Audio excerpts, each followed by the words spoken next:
आज की स्टोरी जो मैं ट्रांसलेट करने वाला हूं और आप अभी यहाँ पे मैच करेंगे कि आप लोग कितना सही थे, किन किन वर्ड्स का मीनिंग आपको नहीं पता था, कहाँ से आपको कहाँ पर आपसे गलतियां हुई, वो सब आप अभी मैच करेंगे।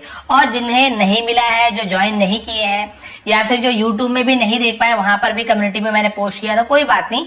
आज की स्टोरी आप लोग सुनिए, हर एक वर्ड का वैसे मीनिंग बताने वाला हूँ और जिन्हें मिल चुका है वो लोग मैच करके देखिए कि आप कितना सही थे। तो लेट नहीं करते, स्टार्ट करते हैं। आज की स्टोरी का टाइटल है वर्थलेस ऑब्लिगेशन। Worthless obligations. तो इसका मतलब क्या था? ऑब्लिगेशंस का मतलब आप लोग जिन्होंने ट्रांसलेशन स्टार्ट किया होगा सबसे पहले तो यहीं अटक गए होंगे, बाद में भले किए होंगे लेकिन पहले कई लोग यहीं पर अटक गए होंगे। वर्थलेस का मतलब होता है बेकार, बेकार का, उसे वर्थलेस बोलते हैं।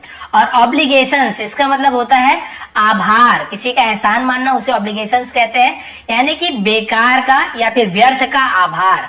अब ऐसे टाइटल क्यों दिया गया अभी आपको पता चलेगा। बहुत ही अच्छी स्टोरी है, मुझे तो बहुत पसंद आई। हर एक वर्ड का डिटेल में ट्रांसलेशन देखेंगे, प्रोनाउंसिएशन सुनने वाले हैं, इसके अलावा टेंस और बहुत सारे वर्ब के हम ग्रामेटिकल फॉर्मेट कवर करने वाले हैं। चलिए स्टार्ट करते हैं, आप लोग मैच करते जाइए। अ फैट बफेलो, एक मोटी, बफेलो यानी भैंस, एक मोटी भैंस वॉज बिजी, वॉज यानी थी, बिजी यानी होता है व्यस्त होना, मग्न होना, बिजी थी ग्रेजिंग, ग्रेजिंग यानी चरने में, ग्रेज यानी होता है घास चरना, उसे ग्रेज करना बोलते हैं। तो ग्रेजिंग चरने में, इन यानी में, अ फील्ड एक खेत में। तो पूरा सेंटेंस का यहाँ पे मतलब क्या हो गया? मोटी भैंस एक खेत में चरने में व्यस्त थी। ठीक है, मोटी भैंस खेत में चरने में व्यस्त थी। सी ग्रेज्ड फॉर आवर्स, उसने, वह भी होता है उसने भी होता है, ग्रेज्ड उसने क्या की? चरी, ग्रेज यानी चरना, ग्रेज उसका सेकंड फॉर्म है। वह चरती रही या उसने चरी, क्या चरी? फॉर आवर्स यानी घंटों तक, वह घंटे तक चरती रही बोल सकते हो, या घंटों तक उसने चरी, क्या चरी? घास। टिल जब तक, टिल यानी तब तक या जब तक। हर स्टमक उसका, है ना, उसका पेट। वॉज फुल, वॉज फुल यानी भर ना जाए। तो इसका मतलब पूरा क्या हो गया इसका सेंटेंस का इसका मीनिंग? वह घंटों तक चरते रही जब तक उसका पेट नहीं भर गया था। क्लियर हो गया? भर गया था, वॉज फुल। तो इस प्रकार से हर एक वर्ड का मीनिंग जाना हमें और यहाँ पे पूरा सेंटेंस का भी मीनिंग यहाँ पे कवर किया। अब भाई वो जब तक चरते रही जब तक उसका पेट नहीं भरा था। देन तब या फिर she went to a nearby stream, तब शी यानी वह, वेंट गई, गो वेंट गॉन तीन फॉर्म होता है, तो वेंट यानी गई, कहाँ गई? टू ये प्रपोजिशन है, कहाँ गई, क्या खाई। तो हम यहाँ पे संबंध बताते हैं, क्या पढ़ी, बहुत सारी चीज होता है, तो संबंध बताते हैं, कहाँ जाई, किससे मिली, तो वो ऑब्जेक्ट से संबंध बताती है, तो ये प्रपोजिशन है। कहाँ गई? अ नियर बाय, एक पास के, नियर बाय यानी पास के। स्ट्रीम, स्ट्रीम यानी क्या होता है? जलधारा, पानी की धारा होती है, या फिर नाले को भी स्ट्रीम कहते हैं, नहर को भी स्ट्रीम कहते हैं, तो स्ट्रीम कहा जाता है, तो हम इसे नाला बोल देंगे। तो पास के नाले में गई। एंड ड्रैंक और पी, ड्रिंक यानी पीना, उसी का सेकंड फॉर्म ड्रैंक, और पी, क्या पी? सम वाटर, कुछ जल यानी थोड़ा पानी, सम वाटर यानी थोड़ा पानी पी। सी स्टार्टेड फीलिंग लेजी, और सी यानी वह या उसने, स्टार्टेड शुरू किया, फीलिंग यानी महसूस करना, एहसास, और लेजी यानी आलस, उसे आलस आना शुरू हुआ, उसे क्या आना शुरू हो गया? आलस आना शुरू हुआ। लेजी आना होता है आलस। ड्यू टू यानी के कारण, किसके कारण? A full stomach, a full stomach यानी पेट भरे होने के कारण। भाई आप कभी भी खाते हो पेट भर के तो आपको भी नींद आती है ना, आलस आती है, वैसे ही पेट भरे होने के कारण उसे नींद आने लगी, आलस आने लगी। अब क्या हुआ उसके बाद? यहां तक आप लोग देखिए कितना सही है, आपका कितना गलत है। सो इसलिए द बफेलो, भैंस ने, थॉट सोचा, थिंक यानी सोचना, थॉट यानी सोचा, ऑफ टेकिंग यानी लेने का, टेक यानी लेना, टेकिंग यानी लेने का, अ नैप यानी एक झपकी, नैप यानी क्या होती है? झपकी, थोड़ी देर के लिए सोने को हम झपकी बोलते हैं, तो झपकी लेने की सोची कि चलो इतना थक गई हूं, थोड़ा झपकी लिया जाए। शी वेंट, वह गई। एंड सेटल डाउन, और सेटल डाउन यानी बैठ जाना, अच्छे से बैठ जाना, सेटल डाउन हो जाना, और बैठ गई। अंडर यानी नीचे, शेडी एक छायादार, है ना, शेडो होता है ना, उसी से छाया परछाई, शेडी यानी छायादार, पीपल ट्री पीपल के पेड़ के नीचे, पेड़ के नीचे जाके छायादार पेड़ के नीचे, पीपल के पेड़ के नीचे बैठ गई। सून जल्दी ही, the buffalo was dozing, the buffalo भैंस, वॉज डोजिंग, ये वॉज के साथ एनजी फॉर्म तो रहा था रही थी, तो ये डोजिंग क्या होता है, ऊँघना, डोज यानी ऊँघना होता है, झपकी लेना, उसे डोजिंग बोलते हैं। तो जल्दी वो ऊँघ रही थी या झपकी ले रही थी। A crow had flown in from a nearby village. A crow एक कौवा, had flown, तो इसका मतलब ये आपका पास्ट परफेक्ट टेंस है। देखिए had flown in, from, in यानी में, from यानी से, a nearby यानी पास के, village यानी गांव, तो इसका मतलब क्या हुआ, कौवा उड़ता हुआ आया, क्योंकि पास्ट परफेक्ट आया, दिया, लिया, गया, चुका, चुकी, ऐसे। एक कौवा पास के, नियर बाय यानी पास के गांव से उड़ता हुआ आया। He was feeling very tired. He was feeling यानी महसूस कर रहा था या उसे फील हो रहा था, एहसास हो रहा था, very tired यानी बहुत थका हुआ। तो इसका मतलब क्या हुआ, वह बहुत थका हुआ महसूस कर रहा था। And hungry और भूखा, तो पूरा सेंटेंस का मतलब यही हुआ कि वह भूखा और थका हुआ महसूस कर रहा था। Soon जल्दी ही, he found उसने पाया, find यानी खोजना या पाना, फाउंड यानी पाया, ऐसे होता है, या खोजा, ठीक है। उसने पाया अ पीस ऑफ ब्रेड, यानी एक, पीस यानी टुकड़ा, ऑफ यानी का, ब्रेड यानी रोटी, रोटी को ब्रेड बोलते हैं, तो रोटी का टुकड़ा पाया उसने एक। विच ही क्विकली एट, विच यानी जिसे, ही यानी वह या उसने, क्विकली यानी तुरंत, जल्दी से, एट अप खा लिया, जिसे उसने जल्दी से खा लिया, जो रोटी का टुकड़ा पाया था। देन तब, ही वेंट वह गई, सॉरी वह गया, कौवा वह गया, एंड सेटल्ड और बैठ गया, on the buffaloes back, on यानी पर, द बफेलोज यानी भैंस की, अपोस्ट्रोफी का की के, बफेलोज यानी भैंस की, बैक यानी पीठ, बफेलो भैंस की पीठ पर बैठ गया। The crow set and rested on the buffaloes back, the crow कौवा सेट बैठा, एंड रेस्टेड आराम किया, रेस्ट यानी आराम करना, उसी का सेकंड फॉर्म है रेस्टेड, आराम किया, ऑन यानी पर, द बफेलोज बैक भैंस की पीठ पर आराम किया। For a few hours, for के लिए, अ फ्यू आवर्स यानी कुछ घंटों के लिए, यानी कुछ घंटों तक उसने आराम किया उसकी पीठ पर बैठकर। देन फिर या तब, फिर हो जाएगा। The buffalo woke up, the buffalo woke up, woke up यानी क्या होता है, जाग गई, वेकअप यानी जागना, उसी का सेकंड फॉर्म वोकअप, भैंस जाग गई।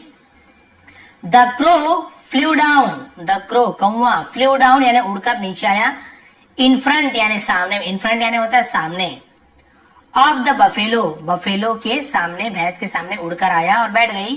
एंड सेड और कहा, मैडम, अब ये शी है, मैडम भैंस, मैडम आई हैव, ये देखिए शॉर्ट में लिखा हुआ आई, वैसे लिखा आई हैव होता है, I have been resting, I have been resting on your back for hours. अब यहाँ पे दो तीन चीजें देखने वाली बात है। यहाँ पे शॉर्ट में लिखा हुआ है, एक्चुअल में आई के बाद ऐसे HAVE हैव, ठीक है। अब हैव लिखा हुआ है, बीन भी लिखा हुआ है, हैव बीन, ING फॉर्म भी है, इसके अलावा फॉर का भी यूज हुआ है। तो आपको एक किस चीज का याद दिला रहा है कि कौन सा टेंस है। अब जिन्हें नहीं पता है उनका तो खैर ठीक है, उन्हें तो खैर कोई प्रॉब्लम नहीं है, मतलब उन्हें समझ नहीं आ रहा होगा कि टेंस में कौन सा फॉर्म है।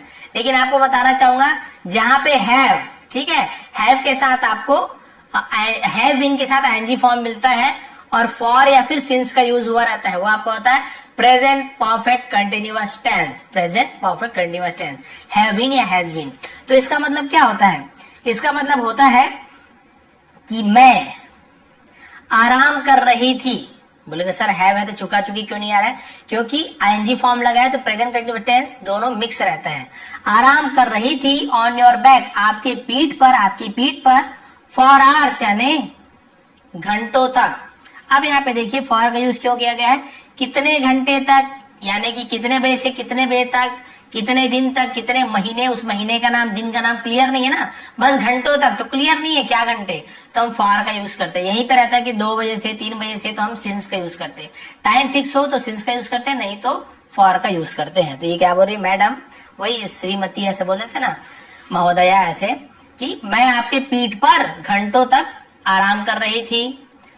आई वॉन्ट टू थैंक, मैं चाहती हूँ, टू थैंक यानी धन्यवाद देना, शुक्रिया अदा करना, यू मैं आपको धन्यवाद देना चाहती हूँ, फॉर योर काइंडनेस, फॉर यानी के लिए, योर यानी आपके, काइंडनेस, काइंडनेस यानी होती है ना दयालुता, दयालु, दयालु भावना जो बोलते हैं, जिसे हम उर्दू में क्या बोल सकते हैं, किसी पे दया की भावना आना, उसे हम क्या बोल सकते हैं, तो उसे आप कमेंट करके बताएंगे। काइंडनेस को जैसे उर्दू वाले होंगे तो बता देंगे, वैसे काइंडनेस दयालु है ना, दयालु होना, तो उसे हम क्या बोलते बता देंगे। तो दयालु हिंदी है इसका, कि आपकी दयालुता के कारण जो आपके मन में दया की भावना थी, उसके लिए धन्यवाद करना चाहती हूँ, करना चाहता हूँ, कौवा है। अब क्या बोल रहा है, अब नीचे क्या बोल रहा है वो भैंस, क्या बोल रही देखिए, you don't need to thank me, you don't, you यानी आपको, डोंट यानी नहीं है, नीड यानी जरूरत, आपको जरूरत नहीं है, टू थैंक मी यानी मुझे धन्यवाद देने की, मुझे शुक्रिया अदा करने की तुम्हें जरूरत नहीं है।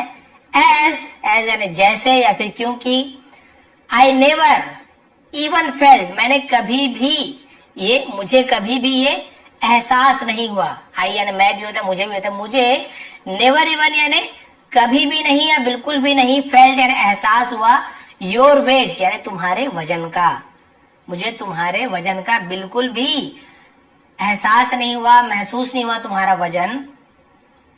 आई डोंट नो, मैं नहीं जानती, वेन यू केम, कब तुम आए, कब तुम आए, और या वेन यू गॉट ऑफ, कब तुम, गॉट ऑफ यानी उतर गए, उसे हम गॉट ऑफ बोलते हैं, है ना। मुझे पता ही नहीं चला कि कब तुम आए, मेरे पीठ पर कब आया और कब उतर गए, मुझे पता ही नहीं चला, तुम्हारा वजन मुझे बिल्कुल भी पता ही नहीं चला, तो धन्यवाद मत दो।